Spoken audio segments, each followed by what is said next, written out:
Salve, salve galera! Hoje eu vou falar sobre os aspectos físicos do continente europeu.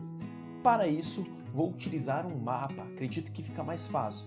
Falar dos aspectos físicos, ou seja, vou falar do relevo, vou falar do clima, vou falar da hidrografia do continente europeu. Não se esqueça que no final da aula você vai ter aí um link na descrição do vídeo que vai te direcionar aos exercícios do TED, beleza? Então vamos lá para a aula, mas claro, antes da aula tem que rodar a vinheta. Roda a vinheta!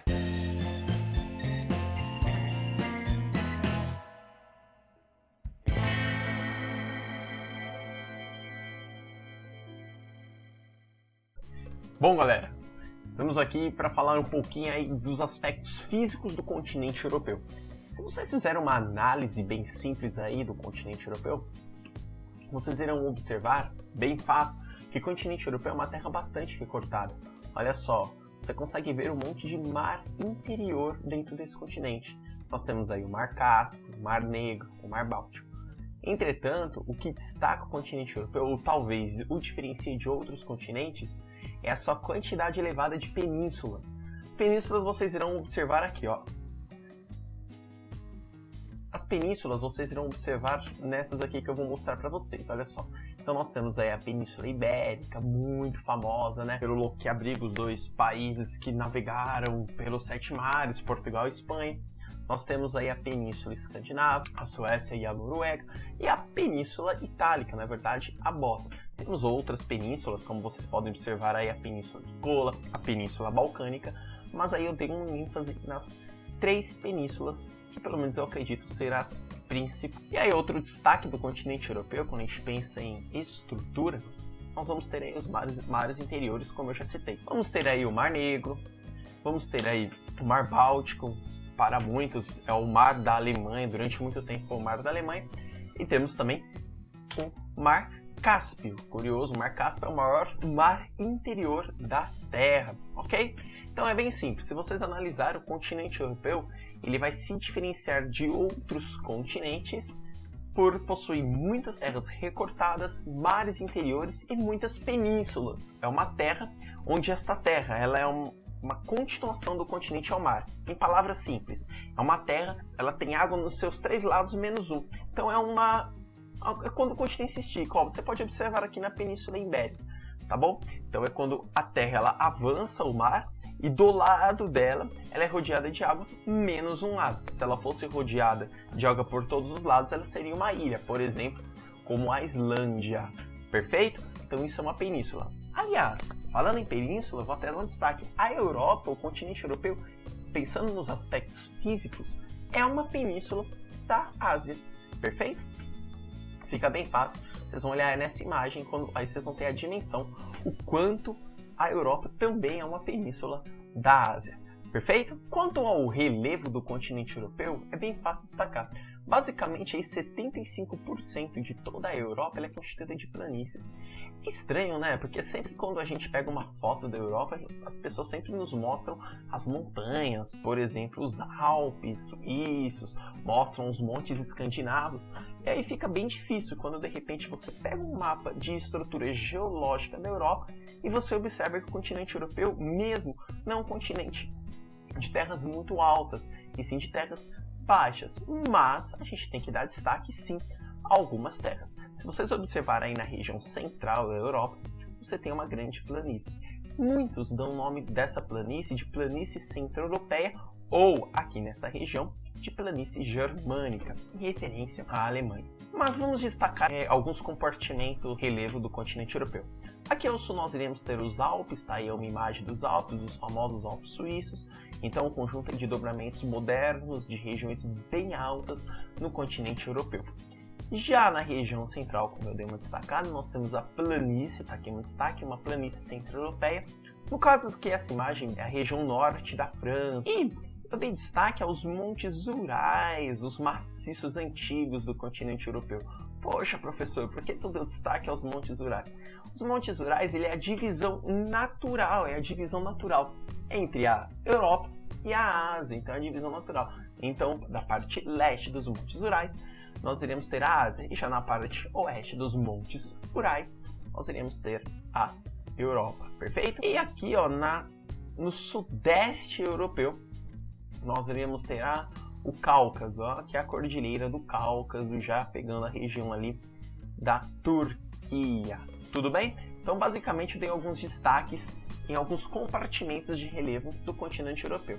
Se vocês fizerem uma análise, basicamente eu dei destaque a dobramentos modernos, regiões bem altas, a planícies ou as bacias sedimentares do continente europeu e alguns maciços antigos, no caso os montes Urais e aqui os montes escandinavos também. É meio estranho, a gente fica pensando, se você olhar todo o mapa da estrutura geológica da Europa, é bem fácil. Você observa as regiões mais altas do continente europeu, eles estão localizados na região sul, aqui na faixa sul. Olha só, bem nessa região aí que eu acabei de dando um destaque para vocês. Sabe por quê?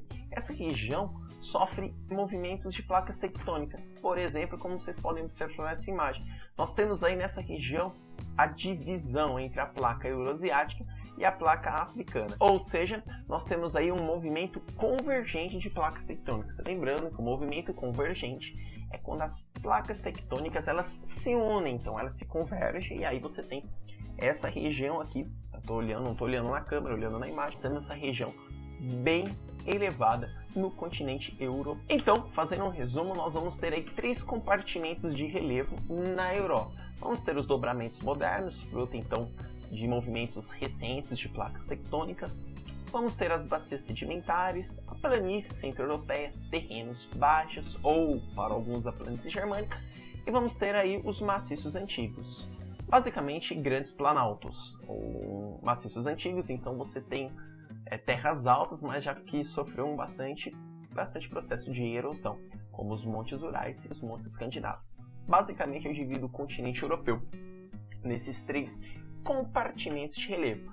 Ah, professor, mas e aí, qual que é o principal? Lembrando, a principal forma de relevo do continente europeu, até observando esse mapa aí, são as planícies, perfeito? Quase 75% do território composto de planícies. É só analisar aí essa parte verde, fica bem fácil. Nós temos aí de 0 a 200 metros de altitude, bem baixo, não é? Bom, temos aí também que falar um pouco dos climas. Falar do clima da Europa é bem fácil. Basicamente, a Europa é constituída de clima temperado. O que vai diferenciar é o tipo de clima temperado, se é frio, se é oceânico, se é continental. Olha só, eu vou basicamente aí dar um destaque ao temperado oceânico e continental. O temperado oceânico basicamente é o clima temperado que está aqui próximo ao Oceano Atlântico. Então, é um clima temperado que apresenta uma característica de umidade maior até pela proximidade do mar. Já o clima temperado continental está mais afastado, esse verde meio claro aqui, está mais afastado do oceano, então apresenta uma característica mais seca, por isso do temperado continental. Lembra? Fácil, né? O que é o clima temperado? É aquele famoso clima que tem as 4 estações do ano bem definidas: o verão, o inverno, o outono e a primavera. Se vocês fizerem uma análise, o clima subpolar nós vamos ter aí soja próximo ao círculo polar ártico. Então é muito interessante pensar que não é a Europa inteira que é aquele clima extremamente frio. A gente tem essa referência, né? Aliás, partindo do pressuposto que nós moramos no Brasil, qualquer lugar fora do Brasil é mais frio mesmo, tudo bem? Mas a maior parte do continente europeu é temperado. Olha só, lembra quando vocês estudaram as zonas climáticas da Terra? Se você fizer uma análise aqui, olha a Europa está na zona temperada do norte. Por isso que eu falei aqui do Brasil, ó, qualquer lugar perto do Brasil é mais frio. Tudo bem? Então fica mais fácil. Perfeito? Já esse clima aqui, ó, o clima mediterrâneo, é referente sim ao mar Mediterrâneo, por isso do nome. E qual é a característica do clima mediterrâneo? Olha só, o clima mediterrâneo, diferente do clima tropical, ele possui um verão seco e um inverno úmido. Por que eu falo diferente do clima tropical? Porque no clima tropical é exatamente o oposto. É um verão extremamente úmido e inverno bem seco. Tudo bem? Vamos aí também ter o clima semiárido temperado. Galera, esse clima semiárido temperado, se vocês fizeram uma análise já de localização geográfica, nós estamos chegando perto aí ao deserto da Arábia, já a região do Oriente Médio, a Ásia seca, perfeito? Mas boa parte do continente europeu, dada a sua latitude, dada a sua localização geográfica, está sim na zona temperada norte, por isso boa parte do clima é de clima temperado e não aquele clima que faz aquela neve absurda como os países que estão localizados aqui no Círculo Polar Ártico, tal como a Islândia, a Noruega, Finlândia e entre outros países. A hidrografia da Europa é uma hidrografia bastante rica, né? Bom, se é um terreno bastante recortado, como eu disse no início, ela também vai ter muitos rios, não só mares, na verdade. Os rios no continente europeu, basicamente, eles servem como eixos de integração. E a história conta muito isso, né? Os rios, eles eram muito utilizados, sobretudo, para transportar mercadorias entre os países. Nós vamos dar destaque a alguns rios aí. O rio Sena, o rio Volga, o rio Danúbio. O rio Danúbio, inclusive, ele é o rio continental. Se vocês fizerem uma análise aqui, é um dos maiores rios da Europa, junto com o rio Volga. O rio Volga, basicamente, ele corta aí a Rússia. Curioso que a hidrografia da Europa está muito relacionada com o clima. Boa parte desses rios, aliás, os rios que estão mais na faixa norte do continente europeu, durante o período de inverno, eles estão congelados. E aí, no caso aqui dessa região norte, dificulta a integração. Não são rios muito utilizados para aproveitamento hidroelétrico, afinal, para você ter um aproveitamento hidroelétrico, você precisaria ter muitas quedas. Lembra do relevo? O relevo da Europa ela não ajuda muito. É um relevo constituído de planícies. Por isso que ao invés da Europa utilizar hidroelétricas, não que ela não tenha. A Rússia é um caso, por exemplo. A Rússia tem hidroelétrica. Ao invés de ela utilizar, então, hidroelétricas, ela acaba utilizando a energia nuclear, beleza? Então, os rios da Europa, eles são mais utilizados como eixos de integração, em alguns lugares também como irrigação no verão.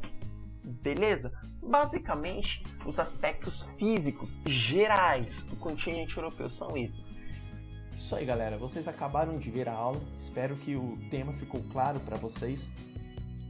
As dúvidas nós iremos tirar na sala de aula. Não se esqueça de fazer os exercícios e também, claro, não se esqueça de se inscrever no canal e compartilhar ele com os amigos. Divulgar o canal porque aí o conhecimento fica bom para todo mundo.